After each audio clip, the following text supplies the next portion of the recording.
एक विशेषता ये है कि दुनिया में जितनी भी प्रार्थना बनी है, हम भगवान के सामने भी बहुत सी प्रार्थना करते हैं, प्रिंसिपल के सामने भी बच्चा प्रार्थना करता है, टीचर के सामने प्रार्थना करता है।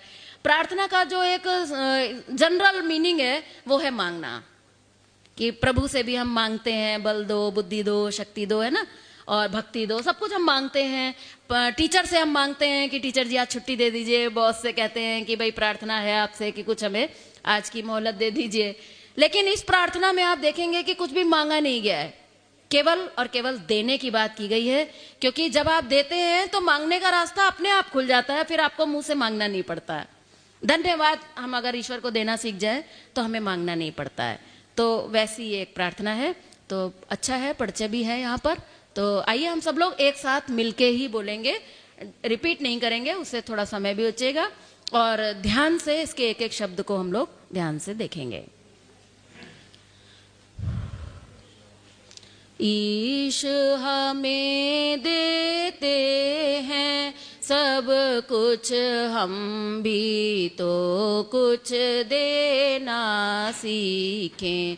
जो कुछ हमें मिला है प्रभु से वितरण उसका करना सीखें। हवा प्रकाश हमें मिलता है, मेघों से मिलता है पानी। यदि बदले में कुछ नहीं देते, इसे कहेंगे बेईमानी। इसीलिए दुख भोग रहे हैं, दुख को दूर भगाना सीखें। ईश हमें देते हैं सब कुछ, हम भी तो कुछ सीखें। तपती धरती पर पथिकों को पेड़ सदा देता है छाया। अपना फल भी स्वयं न खाकर जीवन उसने सफल बनाया। 10वां पहले प्रभु को देकर बाकी स्वयं बरतना सीखें।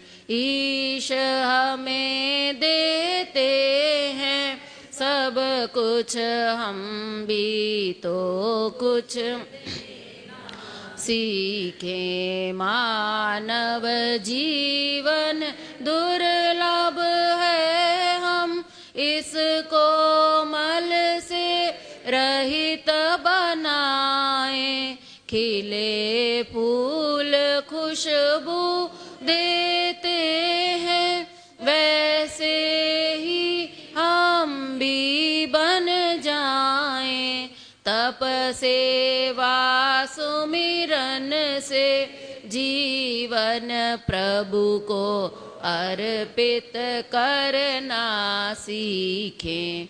ईश हमें देते हैं सब कुछ, हम भी तो कुछ देना सीखें।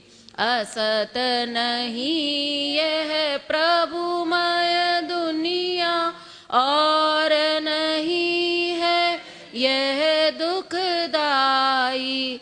दिल दिमाग को सही दिशा दे तो बन सकती है सुखदाई। जन को प्रभु देते हैं सब कुछ, लेकिन जन तो बनना सीखें। ईश हमें है सब कुछ, हम भी तो कुछ देना सीखें। बहुत बहुत धन्यवाद आप सभी लोगों का, बहुत बहुत धन्यवाद।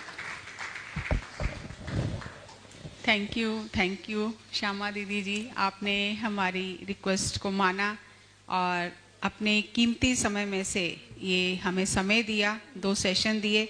इन्हें वापस मेरठ आज ही जाना है क्योंकि इनके आश्रम में भी कार्यक्रम चल रहे हैं, चलते रहते हैं, कल भी कार्यक्रम है, पर फिर भी उन्होंने हमें समय दिया। तो बहुत बहुत मैं धन्यवाद करती हूँ श्यामा दीदी का। इनका जो टॉपिक था बहुत इन्होंने उसके साथ जस्टिफिकेशन किया, आहार ही औषधि है और come with open mind go with open heart. तो वो रास्ते इन्होंने दिखा दिए कि ओपन माइंड से जब हम सुनते हैं तो दिल खुलता है, तो फिर तब देना आता है, नहीं तो सब कुछ बटोरने का ही मन होता है। तो ज्ञान है इनके पास तो ज्ञान भी बांट रहे हैं, समय है समय दे रहे हैं। यही एक साधक के इस मार्ग पर चलने वाले का लक्षण है। और क्योंकि पत्री मैम तो नीचे बार बार नहीं आ सकती हैं और आचार्य जी भी अपनी साधना में हैं, वैसे तो सम्मान मंच पर ही होना चाहिए सबके सामने। अरे नहीं, इसमें सम्मान जैसा कुछ नहीं, हम भी आपके जैसे ही साधक ही हैं। क्योंकि आचार्य जी से अभी मिली भी नहीं हैं आप पर्सनली, और मैडम से तो मिल लिया है। तो मैंने कहा है अनुपमा जी से, तो आचार्य जी से आपको मिलवाएंगे, वही आपका सम्मान करेंगे। हम तो इस लायक नहीं है, वो हम भी संतों का आशीर्वाद संतों का आशीर्वाद होता है, उनके सम्मान का कुछ वैल्यू होता है। सम्मान नहीं, एक्चुअली उसको आशीर्वाद ही कहा जाता है। तो बहुत बहुत धन्यवाद, एक बार जोरदार तालियों के साथ। पत्री सर ने उस समय ये कहा था कि आप इस संस्था के साथ कोऑर्डिनेट करिए, क्योंकि इनके और हमारे सिद्धांत मिलते हैं, सेम ही सिद्धांत है हमारे। जो सर ने 18 प्रिंसिपल बनाए हैं और जो इस संस्था के सिद्धांत हैं वो सेम है हमारे। और तब संस्था के जो प्रेसिडेंट हैं और जो डायरेक्टर को डायरेक्टर हैं, तब सर के साथ जब उनकी बात हुई थी आश्रम में, तो उन्होंने कहा था कि इस संस्था में भी हम पिरामिड का निर्माण करेंगे। उन्होंने सर को जगह भी दिखाई थी। और मैं आपको ये खुशखबरी देना चाहती हूँ श्यामा दीदी के सामने कि वहां पर भी ये निर्माण कार्य शुरू हो चुका है।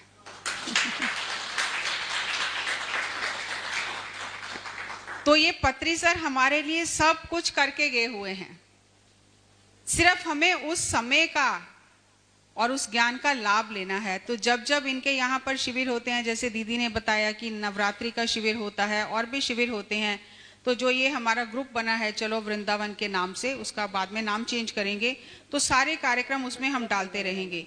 जो भी इनके फॉर्म्स आते हैं और वहाँ आश्रम में रहने की भी व्यवस्था है, तो वो जो भी आप लोग अटेंड करना चाहेंगे, क्योंकि सर ने हमें ये सिखाया कि हमें कोई खतरा नहीं है किसी से, ना उन्हें कोई खतरा है हमसे, ना हमें कोई खतरा उनसे कि हमारे लोग उधर चले जाएंगे उनके इधर आ जाएंगे। नहीं, जो सच्चा होता है उसे होता है कि साधना में किसी भी तरीके से बस आगे कोई बढ़े, ऐड होते जाएंगे, मल्टीप्लाई होते जाएंगे, मल्टीप्लाई हो, योग होता जाएगा।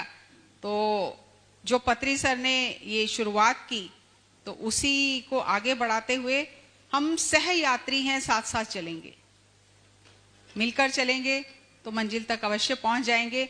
और सबसे ज्यादा पत्री सर को खुशी होगी कि जो मैंने वचन दिए थे, जो मैंने संकल्प किए थे, जहां जहां मैंने बीज डाले थे, हम सब ने उनको पानी दिया है, सींचा है, और उसके फल आगे कई पीढ़ियों तक चलते रहेंगे। ये खत्म होने वाला काम नहीं है।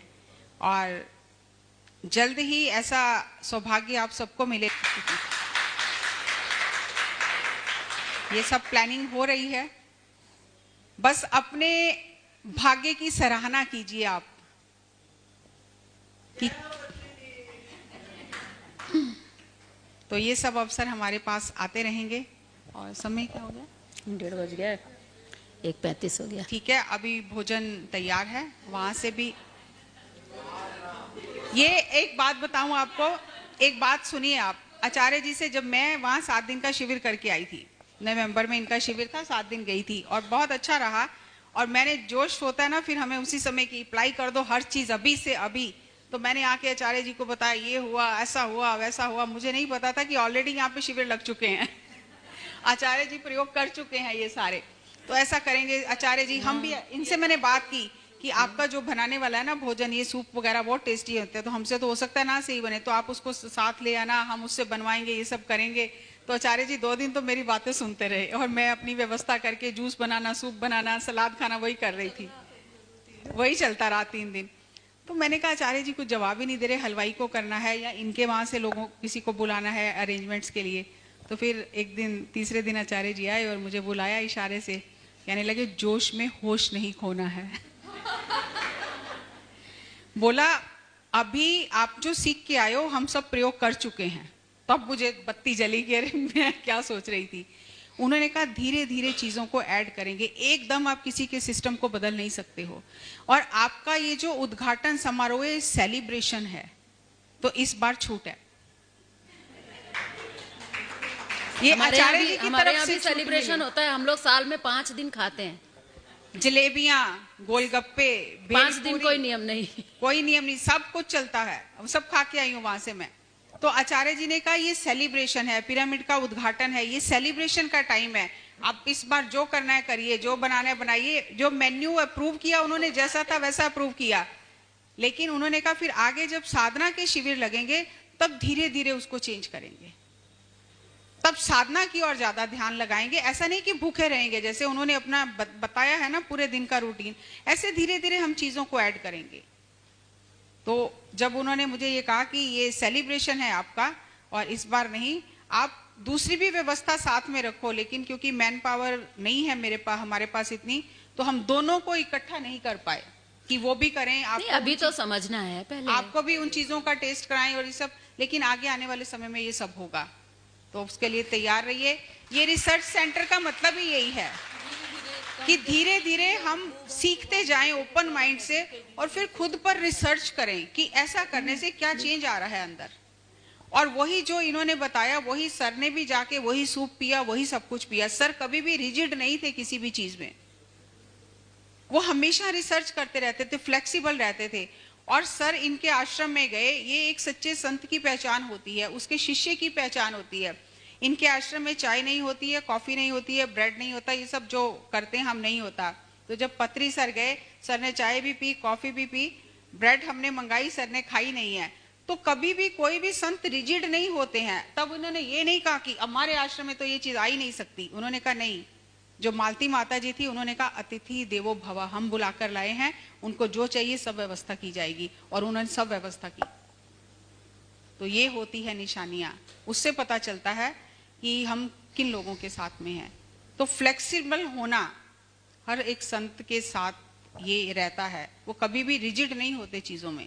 समय के हिसाब से, परिस्थिति के हिसाब से, सामने वाले की बुद्धि के हिसाब से, सामने वाले की ग्रहणशीलता के हिसाब से वो फ्लेक्सिबल होते हैं। आप सभी का बहुत बहुत धन्यवाद है, आप इतनी दूर दूर से आए और इस कार्यक्रम की शोभा बढ़ाई। और इसके बाद आगे भी शेड्यूल के हिसाब पे मत जाना, मैंने पहले ही कहा था, कार्यक्रम चलता रहेगा। फिर पत्री मैम आएंगी नीचे, भाग के आपको ऊपर जाके उनसे मिलने के लिए भागना नहीं है। क्लोजिंग सेरेमनी में वो भी आएंगी, आचार्य जी भी रहेंगे, सबके अनुभव भी सुनेंगे। तो ये शाम को इसका समापन समारोह होगा। फिर उसके बाद में आपको रात को ध्यान करना है, पिरामिड खुला है। आपको कल सुबह जो लोग रुके हैं उनको ध्यान करना है, तो आप ध्यान कर सकते हैं, पिरामिड में जा सकते हैं, ध्यान कर सकते हैं। और जब जब आप मैडम होंगी बाहर, तब तब आप मैडम से भी मिल सकते हैं, कोई मनाही नहीं है। So thank you, thank you, thank you, thank you.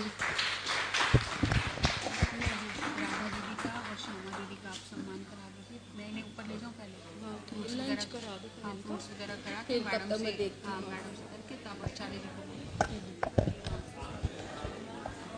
तो कौन कौन है आपके साथ? बस हम ही दोनों। अच्छा, हम 2 ही लोग आए। उनका क्या नाम है? राधा दीदी हैं वो। अच्छा, वो भी यही चलाती है? हाँ हाँ, आश्रम का पूरा मैनेजमेंट वही है। जब मैं इनको ऊपर लेके जा रही हूँ अभी, मैडम के साथ इनका करा देते हैं, फिर जब आचार्य जी से सम्मान कराएंगे तो इनको ले जाना, तो फिर वो परमानेंट रिकॉर्ड भी रहेगा ना हमारे पास भी, इनके भी भेज देंगे। हाँ हाँ ठीक है। पर्स ले लीजिए अपना।